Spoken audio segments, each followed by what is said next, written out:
Alors, monsieur le ministre de la Santé, voyons la parole du président le 6 octobre à l'hôpital Rothschild, qui, répondant à une interpellation des soignants sur la situation sanitaire, disait, je cite, « Ce n'est pas une question de moyens, mais d'organisation ». Il a ajouté, « On ne va pas créer des postes et des lits parce que le Covid arrive là, c'est impossible ». Ces propos, nous les prenons comme une véritable gifle aux Français au regard de ce que vit notre pays. Les hôpitaux et les soignants, chacun en fait le constat, souffrent d'un manque de lits, d'un manque de personnel. Certes, nous payons le désengagement des gouvernements qui ont précédé et que vous avez accentué depuis 2017 en supprimant 7 600 lits et en prélevant près de 4 milliards sur le budget des hôpitaux. Mais vous êtes aujourd'hui en situation d'affirmer pouvoir atteindre les 12 000 lits de réanimation. Ceci étant, il est avéré que le personnel fait défaut pour faire fonctionner les 5 000 lits existants. 10 % d'entre eux sont fermés en permanence et il est désormais demandé aux soignants de renoncer à leur congé.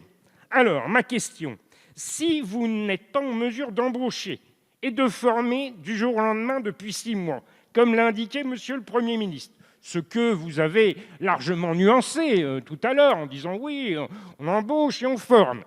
Si nos personnels ne peuvent être conduits jusqu'à l'éreintement total face à cette deuxième vague, comment allez-vous ouvrir, si nécessaire, ces 12 000 lits ?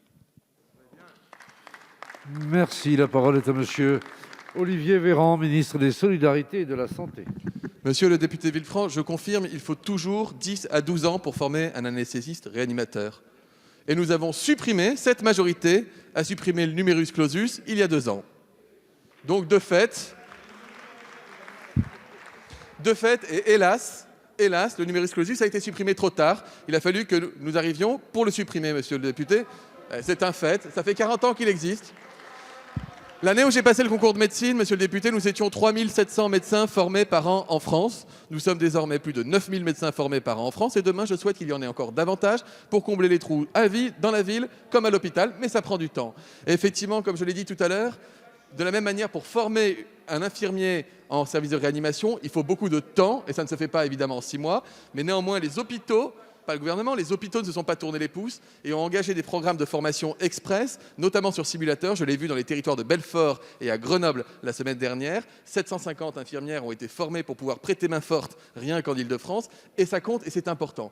Vous avez raison, monsieur le député, lorsque vous dites qu'on a un enjeu de ressources humaines avec des soignants qui sont fatigués, des soignants qui sont mobilisés et notre volonté de ne pas annuler ou retarder des soins qui n'ont rien à voir avec le Covid, mais qui sont essentiels pour la santé des Français. C'est d'ailleurs pourquoi nous luttons le plus farouchement possible avec la rigueur possible contre la circulation de ce virus, pour ne pas arriver dans une situation de catastrophe qui nous obligerait à nouveau déprogrammer tous les soins dans les hôpitaux pour mettre toutes les ressources vers des lignes de réanimation. Monsieur le député, nous sommes montés le 15 avril dernier, au cœur de la tempête, à 10 700 lits armés de réanimation. Nous avons désormais 12 000 respirateurs, des médicaments de réanimation pour soigner jusqu'à 29 000 malades, en même temps, vous l'imaginez bien, parce que nous n'aurions pas les lits pour ça. Nous appelons toutes les bonnes volontés des soignants pour venir renforcer les effectifs et se préparer dans l'hypothèse de cette deuxième vague. Encore une fois, ça doit être l'objet d'un consensus national extrêmement fort. Nous sommes tous dans le même bateau face à cette vague. Merci, monsieur le ministre. Monsieur Villefranche, quelques secondes.